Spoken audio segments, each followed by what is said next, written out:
안녕하세요, 비트TV입니다.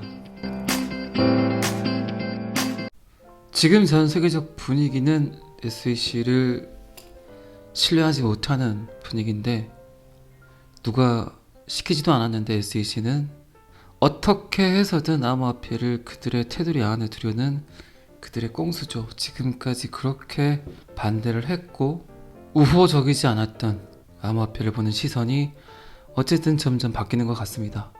왜 이더리움과 비트코인만 암호화폐고 나머지 것들은 왜 암호화폐가 아닌지 그들의 생각을 정확히 밝히지 않았고, 비트코인과 이더리움을 옹호함으로써 리플만 굉장한 타격을 받았죠. 지금도 알트장이 상승을 보이는데 리플 혼자 저렇게 그 자리 그대로 위치를 지키고 있습니다. 자, 여기서부터는 구독자분들에게만 노출이 되는 영상입니다. 구독, 좋아요 좀 팍팍 눌러주시고요. 미국 증권거래위원회는 올해 시장 참여자를 대상으로 암호화폐 자산을 우선 심사 대상으로 선정을 했고, 시장 변동성이 고조되는 이 시기에 우리의 우선순위는 암호화 자산과 같은 새로운 문제에 초점을 맞추도록 조정되었다라고 이야기를 했습니다. 항상 그들이 말해왔지만 그들의 임무는 투자자를 보호하고 시장 무결성을 보장하며 위험 중심 전략을 통해 책임있는 자본 형성을 지원하는 것이라고 이야기를 하죠. 그런데 여러분들 아시겠지만 굉장히 지금 많은 곳에서 SEC를 까고 있습니다. 커뮤니티도 마찬가지고 심지어 미 정부 기관에서까지 어떤 규칙이나 룰이 없이 무분별한 그들의 규제, 이런 것들 때문에 대중의 신뢰를 많이 잃어버렸고, 심지어 상하원 의원들까지 SEC의 처세에 대해서 불평불만이 많습니다. 어쨌든 전세계 암호화폐 시장은 SEC의 테두리 안에서 움직일 것 같아요. 이거는 어쩔 수 없는 현실이죠. 그리고 미국의 결정에 따라서 전 세계 모든 각국 행정부들이 그 지표를 따를 겁니다. 안 그래도 그들의 업무가 많은 걸로 알고 있는데, 블록체인 암호화폐 쪽만 규제를 하고 건전성 있는 투자를 권하게 하는 그런 기관이 따로 나와야 되지 않을까요?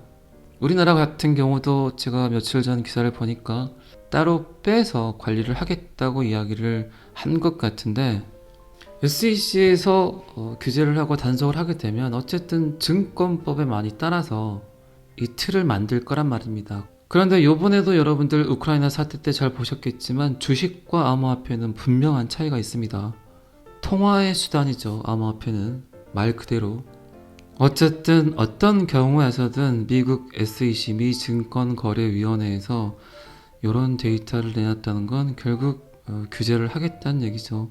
그 어떤 암호화폐도 이제 안전하지 않다고 저는 생각을 해요. 리플 XRP와 소송 중에 있지만 빨리 리플 XRP가 면피를 해야 되겠죠. 광박, 피박 이런 것들에서 탈피를 해야 되겠죠. 이제 곧 좋은 소식들이 나올 건데, 어쨌든 XRP 리플은 전 세계 최초로 합법적인 명확성을 띤 첫 번째 암호화폐가 될 겁니다. 지금 많은 분들이 블록체인 암호화폐를 많이 들어보셨어요. 이제는 제가 블록체인 암호화폐 이야기를 하면 10명 중에 한 3분 정도는 아시는 것 같아요. 그런데 아직도 10명 중에 1명 정도 투자를 하신 것 같고, 블록체인과 암호화폐가 이제 사회 전반에 조금씩 그 영역들을 침범을 해서 실생활에 사용을 하게 된다면 정말 엄청난 기업들이 블록체인 기술을 사용하게 될 겁니다. 그런데 그들이 바라보는 건 어쨌든 명확성을 띠고 합법적인 걸 선택을 하겠죠. 언제 SEC의 규제를 받을지도 모르는 그런 불확실한 블록체인을 사용을 할까요? 절대 그러지 않을 겁니다. 기업을 운영하는 사람들, 그리고 정부, 행정기관에서 요구를 하는 건 어쨌든 여러분들 잘 아시겠지만 합법적인 걸 선택을 하게 될 겁니다. 올 한 해 SEC가 어떤 형태로 규제를 할 건지, 어떤 시스템을 만들어서 그들의 시스템 안에 인풋을 시킬 건지 참 궁금합니다. 그리고 다시 한번 말씀드리지만 SEC가 인정하는 첫 번째 암호화폐가 XRP 리플이 된다면 그 모든 툴은, 그 모든 규칙은 XRP 리플을 기준으로 만들어지게 될 겁니다. 솔라나가 시가총액에서 XRP를 뛰어넘었네요. 제가 며칠 전에 이야기 드렸지만 솔라나가 NFT 최대 마켓인 오픈시에서 솔라나를 추가를 했죠. 이더리움의 대항마 뭐 이렇게 나온 코인인데 오픈시에서 솔라나 결제를 추가를 했습니다. 그렇기 때문에 솔라나가 지금 계속 상승을 하고 있습니다. 제가 에이다를 던지고 솔라나를 탔다고 제가 그저께 영상에선가 이야기를 들은 것 같아요. 솔라나도 괜찮은 코인입니다. 그런데 저는 솔라나도 장투로 보진 않습니다. 제가 원하는 금액선에 오게 되면 과감하게 던지고 제가 또 장투로 갖고 있는 코인에 이익 잉여분을 또 추매를 하겠죠. 오늘은 솔라나가 XRP를 제꼈다는 이 데이터가 XRP의 전부 같습니다. 항상 여러 번 말씀드리지만 분산 투자하세요. 분산 투자. 그리고 항상 현금 보유는 20%에서 30% 정도 갖고 계셔야 돼요. 너무 멀빵하지 마시고 이렇게 호재 같은 코인들을 타서 원하는 금액대까지 이익을 취하고 그리고 그 이익 잉여분을 다시 추매를 하는 패턴이 가장 좋습니다. 그렇게 하기 위해선 항상 현금 보유를 꼭 하시는 게 아주 현명한 투자세요. 그렇게 단타로 야금야금 먹어가는 돈들이 참 짭짤합니다.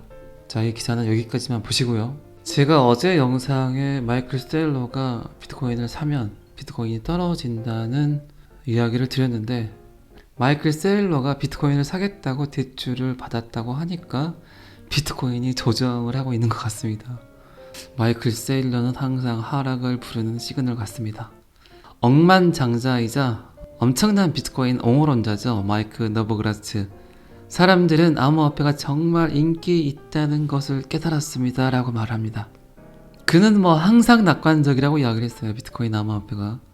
그리고 이제 정치인들이 훨씬 더 부드러운 입장을 취하는 것을 보게 될 것이라고 생각한다고 이야기를 했습니다.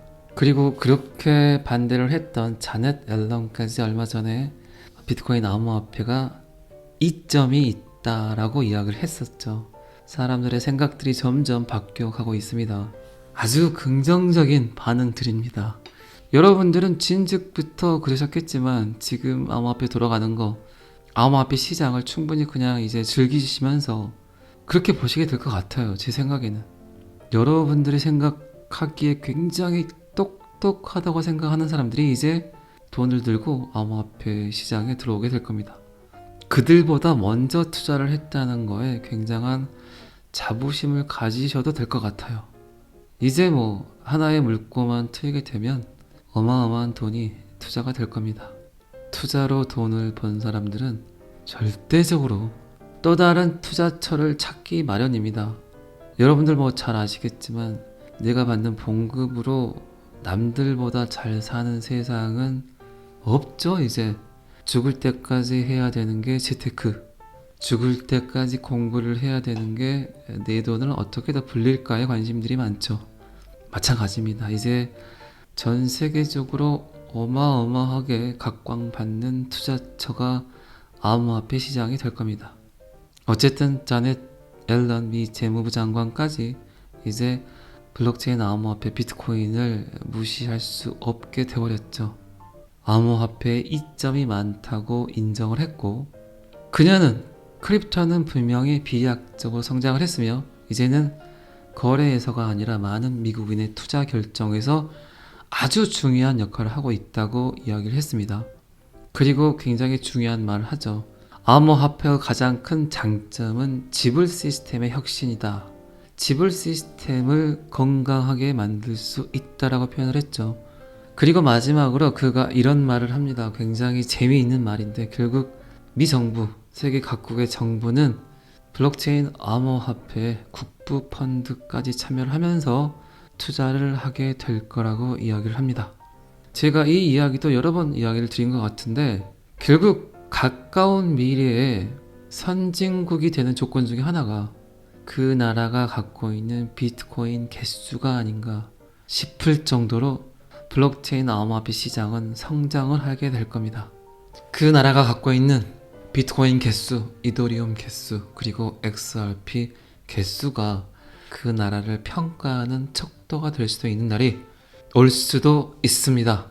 주말입니다. 저도 오늘 프로야구 개막전을 보러 가려고 예약을 해놨는데 여러분들도 좀 뻥 뚫린 곳에 가셔서 바람도 좀 쐬시고 꽃냄새도 좀 맡으시고 그런 주말 되시길 바라겠습니다. 저는 항상 여러분들의 성공 투자를 기도합니다. 오늘은 여기까지 하겠습니다. 구독과 좋아요는 항상 저를 힘나게 합니다. 감사합니다. 비트TV였습니다.